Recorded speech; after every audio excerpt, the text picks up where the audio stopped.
Pasal 10. Kuasa Yesus atas para hantu. Ingatkah kamu mengapa salah satu malaikat Allah menjadi setan si iblis? Keinginannya yang mementingkan diri untuk disembah, itulah yang menyebabkan dia melawan Allah. Apakah malaikat-malaikat lain menjadi pengikut setan?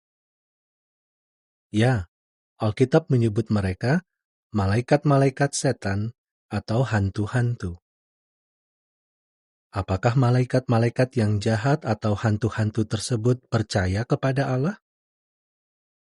Hantu-hantu percaya bahwa Allah ada, kata Alkitab. Tetapi sekarang mereka takut, karena mereka tahu bahwa Allah akan menghukum mereka atas hal-hal buruk yang telah mereka lakukan. Perbuatan salah apa yang telah mereka lakukan? Alkitab mengatakan bahwa malaikat-malaikat itu meninggalkan tempat tinggal yang cocok bagi mereka, yaitu di surga, dan datang ke bumi untuk hidup sebagai manusia. Hal itu mereka lakukan karena mereka ingin berhubungan seks dengan wanita-wanita yang cantik di bumi. Apa yang kamu ketahui tentang hubungan seks? Hubungan seks terjadi sewaktu seorang pria dan seorang wanita menjadi dekat dengan cara yang sangat khusus. Selanjutnya, seorang bayi dapat bertumbuh dalam rahim sang ibu. Namun, adalah salah apabila para malaikat melakukan hubungan seks. Allah menginginkan agar hubungan seks hanya dilakukan di antara pria dan wanita yang terikat perkawinan. Dengan demikian, jika sang bayi lahir, suami istri tersebut dapat memeliharanya. Pada waktu para malaikat mengenakan tubuh manusia dan melakukan hubungan seks dengan wanita-wanita di bumi, bayi-bayi mereka bertumbuh menjadi raksasa. Mereka sangat kejam dan suka mencelakai orang lain. Oleh karena itu, Allah mendatangkan banjir besar untuk membinasakan raksasa-raksasa itu dan semua orang jahat. Tetapi, Ia menyuruh Nuh membangun sebuah bahtera atau perahu besar untuk menyelamatkan beberapa orang yang melakukan apa yang benar. Guru Agung mengatakan bahwa apa yang terjadi pada waktu air bah penting untuk diingat. Sewaktu air bah datang, tahukah kamu apa yang terjadi atas para malaikat yang jahat itu? Mereka menanggalkan tubuh manusia yang mereka kenakan dan kembali ke surga. Namun, mereka tidak dapat menjadi malaikat Allah lagi. Maka mereka menjadi malaikat setan atau hantu. Dan apa yang terjadi dengan anak-anak mereka, para raksasa?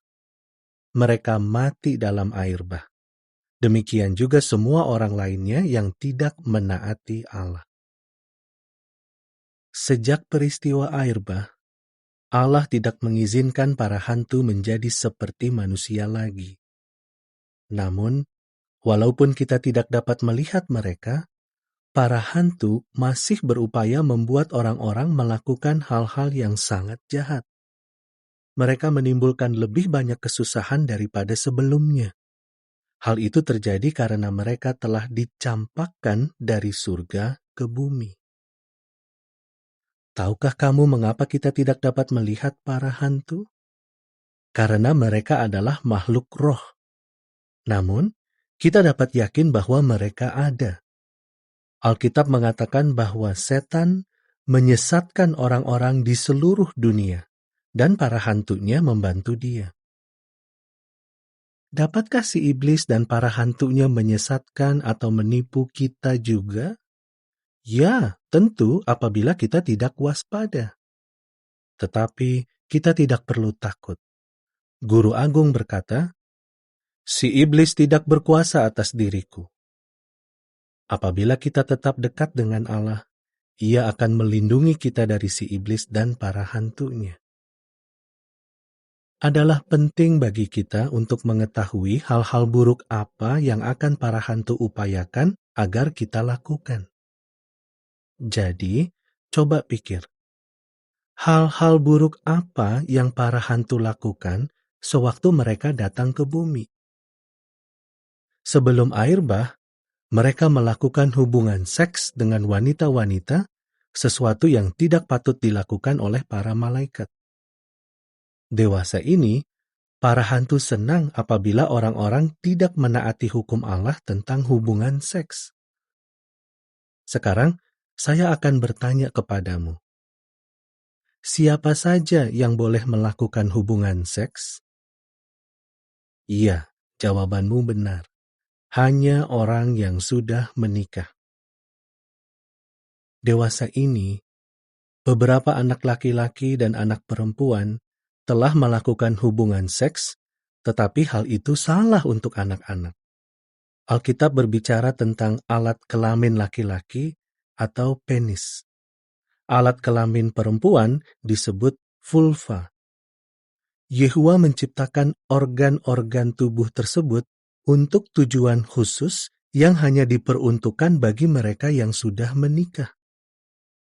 Para hantu senang apabila orang-orang melakukan hal-hal yang dilarang oleh Yehua. Sebagai contoh, para hantu senang apabila seorang anak laki-laki dan seorang anak perempuan saling mempermainkan penis atau vulva mereka. Kita tidak mau menyenangkan para hantu, bukan? Ada hal lain lagi yang disenangi para hantu, tetapi dibenci Yehua. Tahukah kamu apa itu? Kekerasan. Kekerasan adalah perbuatan seseorang yang menjahati dan menyakiti orang lain. Ingat, hal itulah yang dilakukan para raksasa, putra-putra dari para hantu. Para hantu juga suka menakut-nakuti orang. Kadang-kadang mereka berpura-pura menjadi orang yang sudah meninggal. Bisa jadi, mereka bahkan meniru suara orang yang sudah meninggal. Dengan cara ini, para hantu menipu banyak orang untuk percaya bahwa orang mati masih hidup dan dapat berbicara dengan orang yang hidup. Ya, para hantu menyebabkan banyak orang percaya kepada roh orang mati. Jadi, kita harus waspada agar setan dan para hantunya tidak menipu kita. Alkitab memperingatkan, setan berupaya membuat dirinya kelihatan seperti seorang malaikat yang baik, dan hamba-hambanya melakukan hal yang sama. Tetapi, sebenarnya para hantu itu jahat. Mari kita lihat bagaimana mereka berupaya membuat kita sama seperti mereka. Dari mana orang-orang belajar banyak tentang kekerasan dan seks yang tidak patut, dan jin serta roh orang mati? Bukankah dari menonton acara tertentu di televisi dan bioskop, bermain komputer dan video game, pergaulan buruk di sekolah, dan membaca buku komik? Apakah melakukan hal-hal itu membuat kita lebih dekat kepada Allah atau lebih dekat kepada si iblis dan para hantunya? Apa pendapatmu? Menurut kamu, siapa yang menginginkan kita mendengarkan dan menonton hal-hal yang buruk? Ya, setan dan para hantunya. Jadi, apa yang perlu kita lakukan?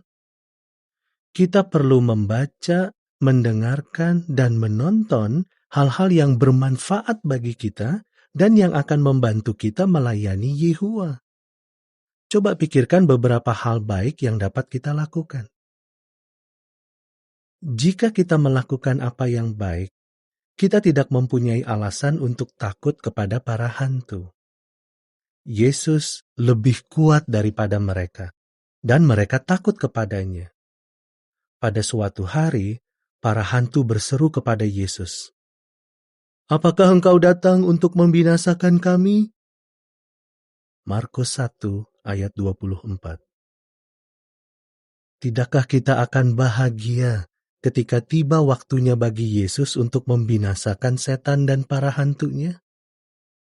Sementara itu, kita dapat yakin bahwa Yesus akan melindungi kita dari para hantu jika kita tetap dekat kepadanya dan Bapa Surgawinya. Marilah kita baca tentang apa yang perlu kita lakukan untuk melindungi diri dari setan dan para hantunya di 1 Petrus 5 ayat 8 dan 9 dan Yakobus 4 ayat 7 dan 8. Sekarang, mari kita lihat gambar-gambar di pasal ini dan jawablah pertanyaan-pertanyaannya. Hal buruk apa yang dilakukan para malaikat ini? Mengapa ada lebih banyak kesusahan di bumi sekarang daripada sebelumnya? Apa yang dapat terjadi jika kita menonton kekerasan? Apa yang bermanfaat untuk kita lakukan?